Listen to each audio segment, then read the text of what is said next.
Hello everyone.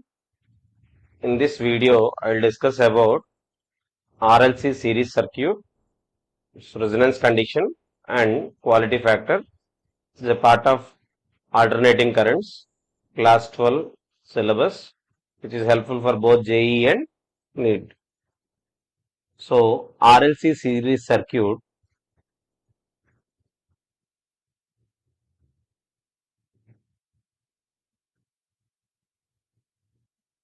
will have a resistor and an inductor and a capacitor which are connected in series, and they are connected to an external source. And as I discussed in our last video, phase difference for resistance, it will be 0, and XL leads by an angle of plus pi by 2 and XC lags by an angle of minus pi by 2. So if this is R, this is L, this is C, and E is equal to E naught sine omega t is the applied voltage. Now if we draw the phasor diagram,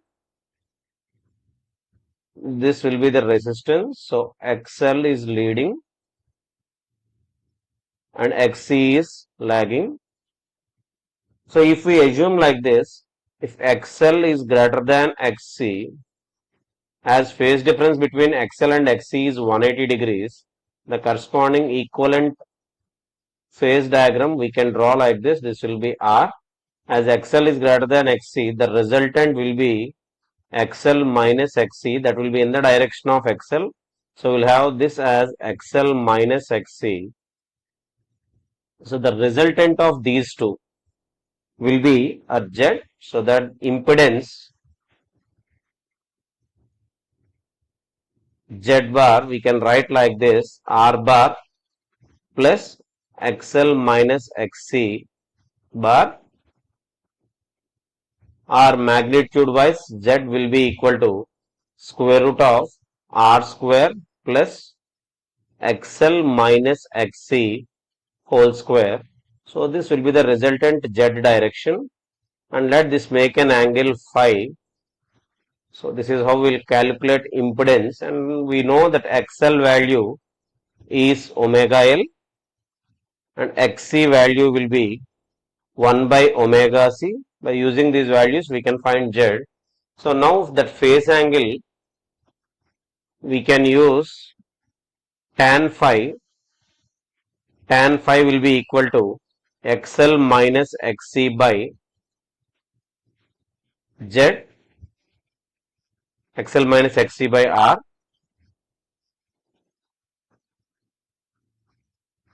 opposite side by adjacent side. And if they ask it for power factor will be always cos phi will be equal to R by Z. So using this you can find that phi value. As here we are assuming that XL is dominating, so Z bar will have a phase angle of phi, so that current in the circuit, current will be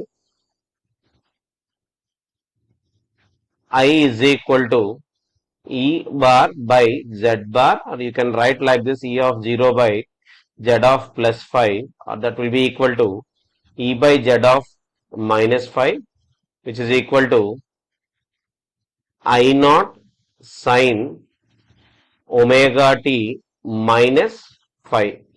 So that as we assumed like this, XL is dominant. So in this circuit, current lags voltage by phi. If suppose we assumed XC is dominant, then current leads voltage by phi angle, so that we can use the same equations to find that phase angle as well as impedance. And here we'll have one interesting term called resonance. We'll have resonance frequency, or resonance means the point at which current in the circuit will be maximum.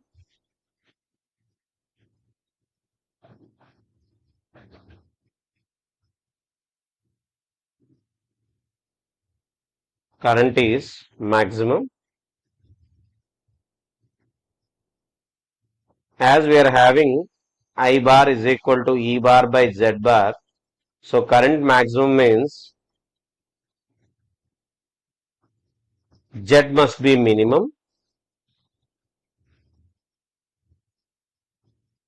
And we are having Z value like this, square root of R square plus XL minus XC whole square, in which R is a constant independent of frequency, whereas XL and XC are not constants, they depends on frequency. So that this Z value will be minimum only when XL is equal to XC. So this is condition for resonance. If inductive reactance is equal to capacitive reactance, then that circuit is under resonance condition. So that current in the circuit will be maximum. XL is nothing but we are having omega L, and XC is nothing but we are having omega C. So omega square will be equal to 1 by LC, or from this omega will be equal to 1 by root LC. We'll generally represent this with omega naught, or from the same resonant angular frequency we got. Now if it is resonant frequency, we can use this, so that F naught will be 1 by 2 pi root LC, which is called resonant frequency. So they may ask resonant frequency or resonant angular frequency, so that you are having some good number of questions based on this also to find resonant frequency or condition for resonance. And if the circuit is under resonance condition, what happens to Z means Z will have a minimum value, and as XL is equal to XC, square root of R square plus XL minus XL whole square, so that Z minimum value is R. So current in the circuit, if we are finding IRMS, that IRMS will be equal to ERMS by Z, or that will be simply ERMS by R. So if the circuit is under resonance condition, the circuit will behave like pure resistive circuit. RLC circuit, RLC series circuit behaves as pure resistive circuit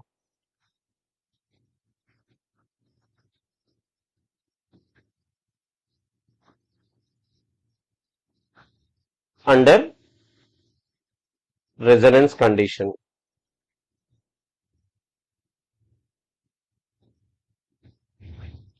So we'll have good number of numericals based on this resonant frequency and resonant condition.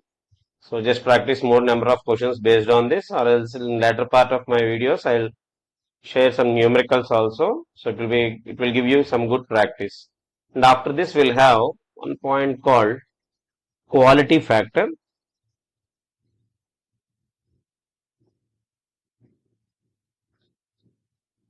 Or we'll call this as Q factor also.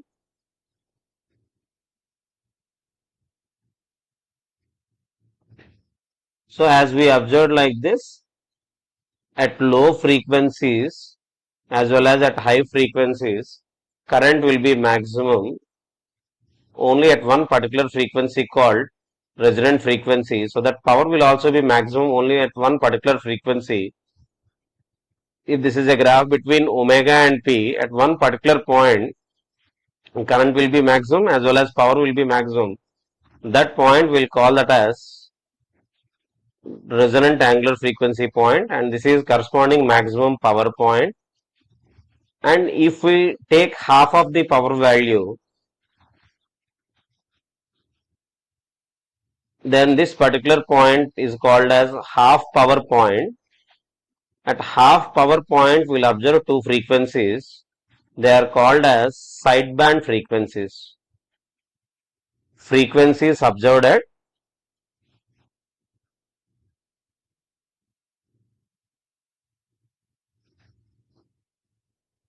half powers or half power points are called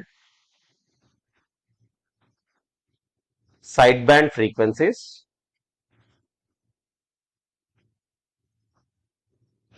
We will have two sideband frequencies. One is lower sideband frequency that will represent with omega 1.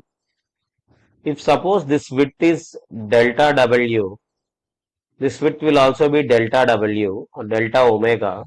I can write this as omega naught minus delta omega, and upper sideband frequency will write as omega 2, that will be equal to omega naught plus delta omega.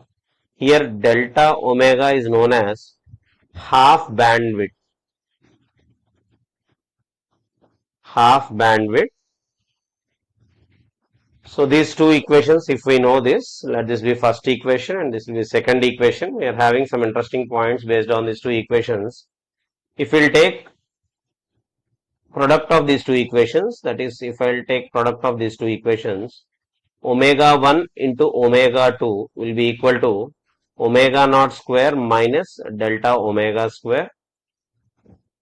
As delta omega is very small, I can ignore that value. Omega 1 into omega 2 will be equal to omega naught square, or omega naught will be equal to square root of omega 1 omega 2. Why we ignore delta omega means delta omega will be very much less than omega naught. And similarly, the same omega naught we can find like this. If I add equation 1 and 2, then I'll get omega 1 plus omega 2 will be equal to 2 omega naught, or omega naught will be equal to omega 1 plus omega 2 by 2. And similarly, if we'll subtract these two equations, that means 2 minus 1. If I am subtracting first equation from second equation, I'll get omega 2 minus omega 1, that will be equal to 2 delta omega. We'll call this as bandwidth,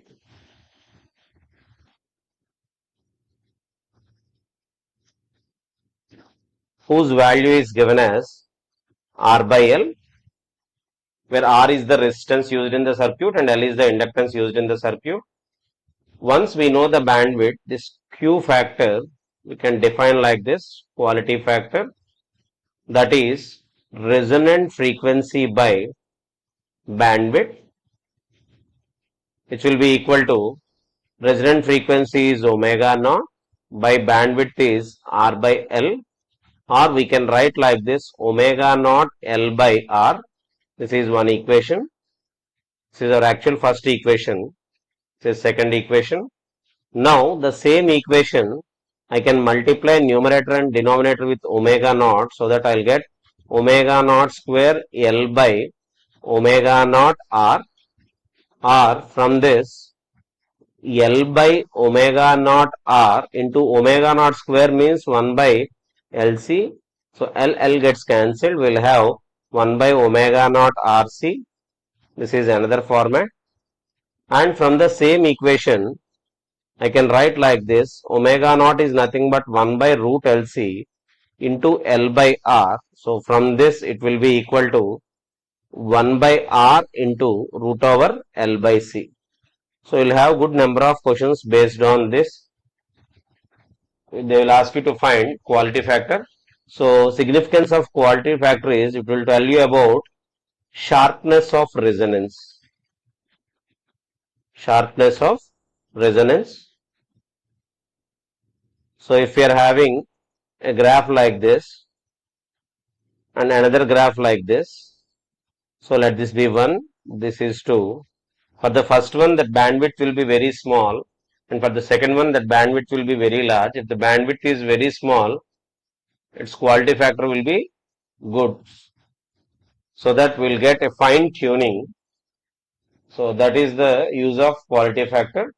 So this is about RLC circuit, its resonance condition as well as quality factor. You will have some good number of questions.